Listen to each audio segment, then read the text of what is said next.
একদিন এক ছোট্ট ছেলে তার বাবাকে গিয়ে বলল, বাবা আমি বড় হয়ে কি হব এবং বড় হয়ে আমি কি করব। বাবা তখন হেসে উত্তর দিলেন, তুমি তো বড় হয়ে যাই হতে চাও তাই তো হতে পারো, তবে একটা কাজ করো।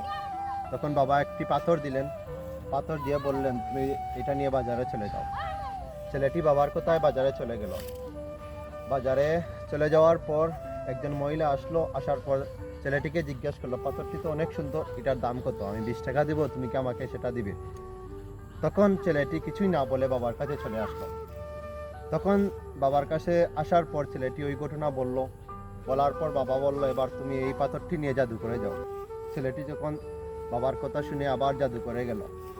জাদুঘরে যাওয়ার পর একটি লোক দেখে ছেলেটিকে বলল, এটি তো বহুকাল আগের পাথর, এটার মূল্য অনেক, আমি এটাকে 20,000 টাকা দেবো, তুমি কি আমাকে দেবে? ছেলেটি কিছুই না বলে আবার বাবার কাছে চলে আসলো। চলে আসার পর বাবা তাকে বলল, তুমি যাই হতে চাও তাই তো হতে পারো, কিন্তু কথা হচ্ছে গিয়ে যে তোমার মূল্য একই স্থানে এক এক রকম, তুমি কার সাথে চলাফেরা করো, কার সাথে উঠা বসা করো এবং তোমার মনে কি চিন্তাধারা পোষণ করো, সেগুলোর উপর নির্ভর করে তুমি কি হতে চাও।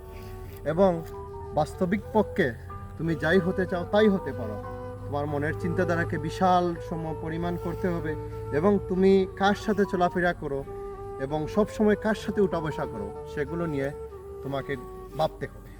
তাই সবার আগে নিজের মূল্য বুঝতে হবে এবং সবার চোখে নয়, নিজের চোখে নিজেকেই বড় দেখতে হবে এবং নিজের যোগ্য স্থান নিজেই খুঁজে নিতে হবে।